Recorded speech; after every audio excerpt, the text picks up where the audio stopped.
नमस्कार विद्यार्थ्यांनो, सहज शिक्षण यूट्यूब चॅनलमध्ये तुमचे स्वागत आहे. विद्यार्थ्यांनो, आज आपण इयत्ता 6वीचा विषय घेतलेला आहे गणित आणि तुमची जी आता सुरू होणारी आकारिका मूल्यमापन चाचणी क्रमांक 1 ही आता लवकरच सुरू होणार आहे. तर त्यासाठीच मी हा व्हिडिओ बनवलेला आहे. तर गणित या विषयाचा पेपर किती मार्क्स असणार आहे, कसे क्वेश्चन विचारलेले असणार आहेत, मार्किंग डिस्ट्रीब्युशन कसं असणार आहे आणि ते जे प्रश्न आहेत हे सोडवायचे कसे, हे अगदी सगळं व्यवस्थित डिटेलमध्ये आपण बघणार आहोत. तर विद्यार्थ्यांनो, त्याच्यापूर्वी जर तुम्ही चॅनलवरती नवीन असाल तर चॅनलला पटकन सबस्क्राईब करा. खाली जो बेल आयकॉन दिला आहे या बेल आयकॉनवरती बटन प्रेस करा, म्हणजे इतर विषयांचे जे पेपर्स आहेत जेव्हा मी अपलोड करीन तेव्हा त्याचे तुम्हाला नोटिफिकेशन मिळेल, तेही तुम्हाला बघता येतील. तर विद्यार्थ्यांनो, व्हिडिओ हा नक्की एंडपर्यंत बघा, कारण हा व्हिडिओ जेव्हा तुम्ही बघाल त्यामुळे तुमचा कॉन्फिडन्स बूस्टअप होणार आहे. तुम्हाला परीक्षेला जाताना एक प्रकारचा कॉन्फिडन्स मिळणार आहे की प्रश्न कशा प्रकारचे असणार आहेत किंवा तो पेपर कसा सोडवायचा आहे हे तुम्हाला माहीत असणार आहे. ओके, सो हा जो पेपर मी घेते हा फॉर रेफरन्स पेपर आहे. चला तर आपल्या व्हिडिओला स्टार्ट करूयात आणि आपला पहिला प्रश्न आपण बघूयात. प्रश्न पहिला, संख्या वाचा आणि अक्षरी लिहा, त्यासाठी आहेत 1 मार्क्स. तर संख्या पहिल्यांदा आपण वाचून घेऊयात. संख्या दिलेली आहे 7,65,236. आता ती अक्षरी लिहिण्यास सांगितली आहे.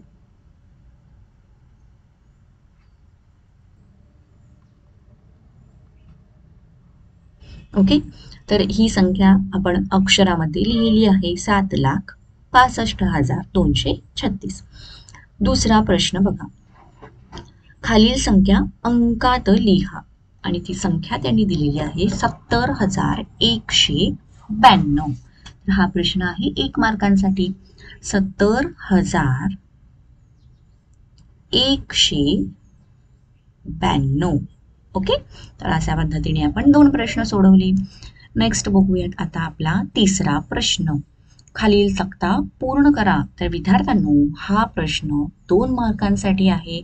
आपल्याला 1, 2, 3, 4 म्हणजे प्रत्येक जे कोणाचा प्रकार विचारलेला आहे हा अर्धा मार्कांसाठी असणार आहे.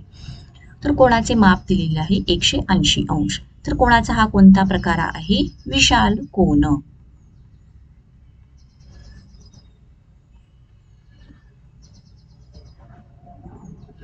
त्यानंतर पुढचा आहे 70 अंश. तर हा आहे लघु कोन.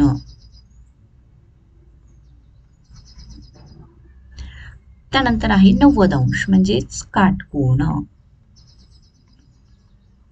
आणि 0 अंश म्हणजे शून्य कोन.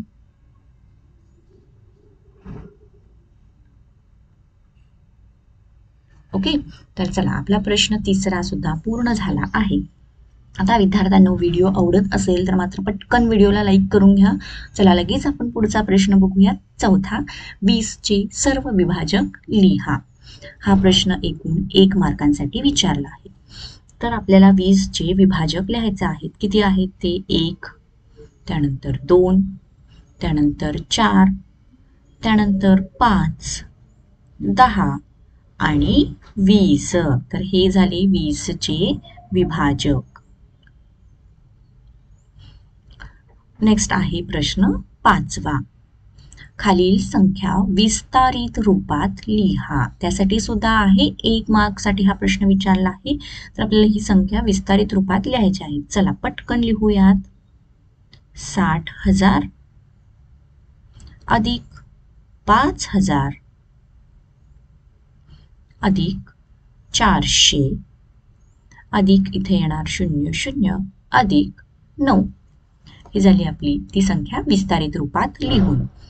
आता मात्र इथं 6वा प्रश्न आहे. चौकटीमध्ये मोठे लहान यापैकी योग्य चिन्ह लिहा. तर यासाठी हाफ मार्क आहे. हा टोटल जो प्रश्न आहे हा 1 मार्कसाठी विचारले आहे. 2 आहेत म्हणजे प्रत्येकाला हाफ मार्क असणार. पहिला बघा, -4 आणि 5 आहे आणि इकडे दुसरा आहे -2 -8.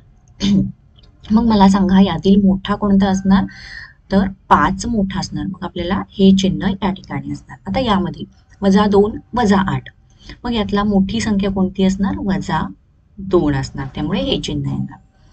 ओके, आता नेक्स्ट आपण बघणार आहोत प्रश्न 7वा, बेरीज करा. तर बेरीज करासाठी 2 मार्क्स आहेत, म्हणजे याच्यासाठी 1 मार्क, याच्यासाठी 1 मार्क्स. तर चला, संख्या दिलेल्या आहेत 86,652 अधिक 12,554.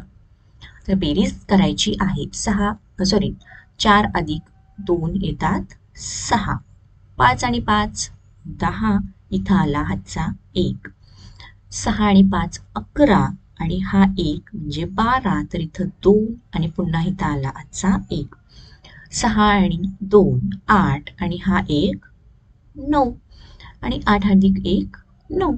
तर ही झाली यांची बेरीज. दुसरं बघा, 31,748 अधिक 26,240. मग 8 अधिक 0 8, 4 अधिक 4 8, 7 अधिक 2 9, 6 अधिक 1 7 आणि 3 अधिक 2 5. तर ही झाली यांची बेरीज. आता प्रश्न 8वा, वजाबाकी करा. 2 मार्कांसाठी आहे. तर चला, वजाबाकीसाठी 9,884 वजा 5,142. 4 मधून 2 गेले राहतात 2, 8 मधून 4 गेले राहतात 4, 8 मधून 1 गेले राहतात 7 आणि 9 मधून 5 गेले उरतात 4. तर ही झाली त्याची वजाबाकी. चला विद्यार्थ्यांनो, आपण आता ही दुसरी वजाबाकी बघूया. दुसरी वजाबाकी आहे 97,005 वजा 26,989.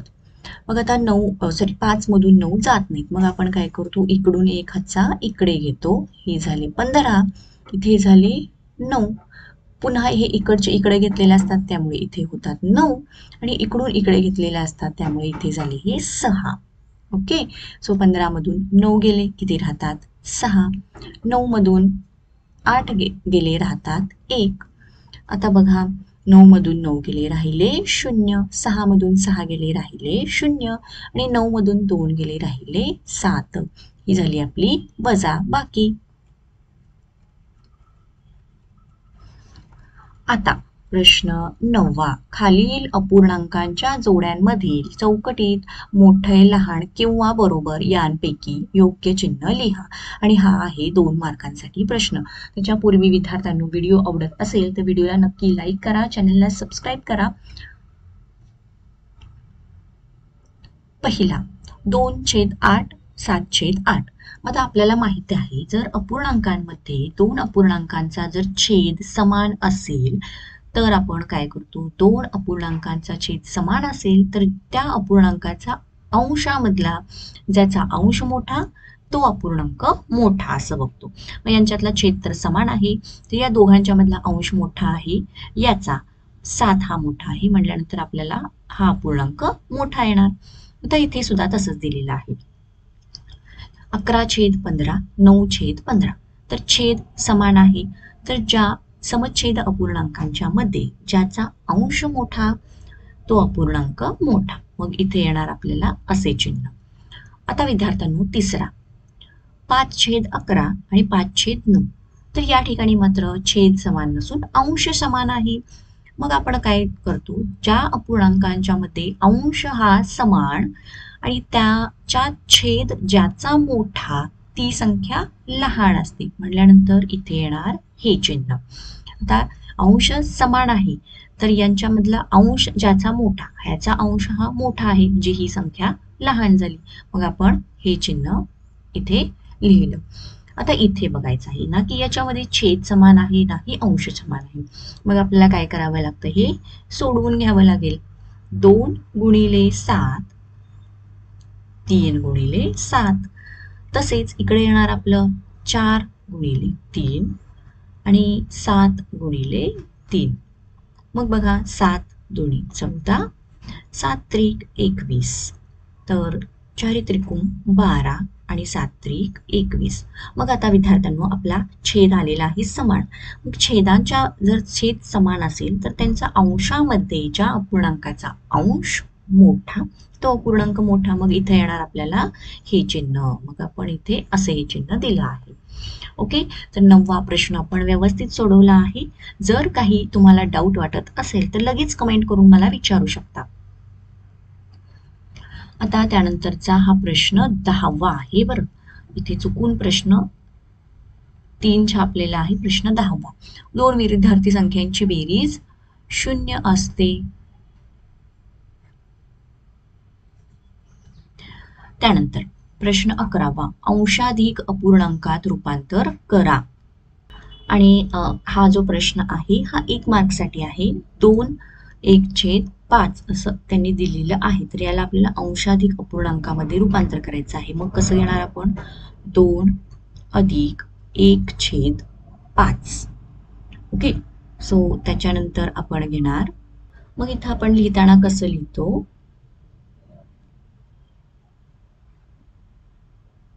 2/1 अधिक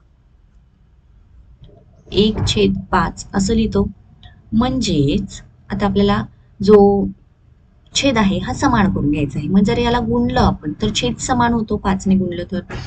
मग 2 गुणिले 5, 1 गुणिले 5 अधिक 1/5 म्हणजेच 10/5 अधिक 1/5. आता तर आला छेद समान, मग आपण काय करतो? 10 अधिक 1/5 बरोबर 11/5. तर हे झालं याचं अंशाधिक पूर्णांकामध्ये रूपांतर, 11/5. आता 12वा प्रश्न, खालील उदाहरणे सोडवा. तर आपल्याला ही उदाहरणं सोडवायला सांगितलेली आहेत. तर चला सोडवूयात आपण. तर इथे बघा, तर चला विद्यार्थ्यांनो, आपण हे जे गणित आहे हे खाली लिहून घेतलेलं आहे, कारण आपल्याला वरती जागा मिळत नाहीये, जास्त पुरेशी जागा होत नाही सोडवायला. तर आता हे गणित आपण कसं सोडवणार बघा. 5 गुणिले 2 अधिक 1/5 अधिक 1 गुणिले 5 अधिक 2/5. ठीक आहे, तर त्यांचं किती येणार आता? 5 दुनी 10 अधिक 1/5 अधिक 5 अधिक 2/5 म्हणजेच हे किती झाले? 11/5 अधिक 7/5 झाले. मग आता समान छेद आहे म्हणजे किती झाले? हे 18/5 झाले. मग आपण हे कसं लिहितो? 3/5. 5 त्रिक 15 आणि 3 18. ओके, सो हे झालं आपलं अंशाधिक रूपांतर त्याचं केलं. आता त्यातला दुसरा आहे हा वजाबाकीचा विचारलेला. तर वजाबाकीचा आपण तो सुद्धा इथं खाली लिहून घेऊयात. काय दिलेलं आहे वजाबाकी? 5 1/2 वजा 3 1/2. तर चला आपण लगेच सोडवायला घेऊ. तर यांचं कसं होणार? बरोबर 5 गुणिले 2 अधिक 1/2 वजा 3 गुणिले 2 अधिक 1/2. त्यानंतर 5 दुनी 10 अधिक 1/2 वजा 3 दुनी 6 अधिक 1/2 म्हणजेच 11/2 वजा 7/2. म्हणजे इथं किती येणार? 4/2. मग आपण कसं इथे लिहिणार? इथं खाली लिहिते बघा, 2 1/2. हे झालं याचं उत्तर. ठीक आहे, तर हा वरचा जो प्रश्न 12वा होता तिथं जागा नव्हती म्हणून आपण खाली लिहून घेतलेला आहे. आता आपला एकच प्रश्न राहिलेला आहे, प्रश्न 13वा, गुणाकार करा. तर गुणाकार करत असताना आपण दोन अपूर्णांकांचा गुणाकार करत असताना आपण त्याच्या अंशांचा गुणाकार आणि त्याचा छेदांचा गुणाकार करतो. तर ते आपण इथे पुढे सोडूयात. तर 30 गुणिले 1/7 गुणिले 4. तर 30 एक्के 30 आणि 7 चौक 28. हा झाला त्याचा गुणाकार. तर चला विद्यार्थ्यांनो, इयत्ता 6वीचा गणित या विषयाचा आकारिका मूल्यमापन चाचणी परीक्षा पेपर कसा असणार आहे हे आपण बघितलं. तर तुम्हाला व्हिडिओ आवडला असेल तर व्हिडिओला लाईक करा, चॅनलला सबस्क्राईब करा. Thank you, bye bye.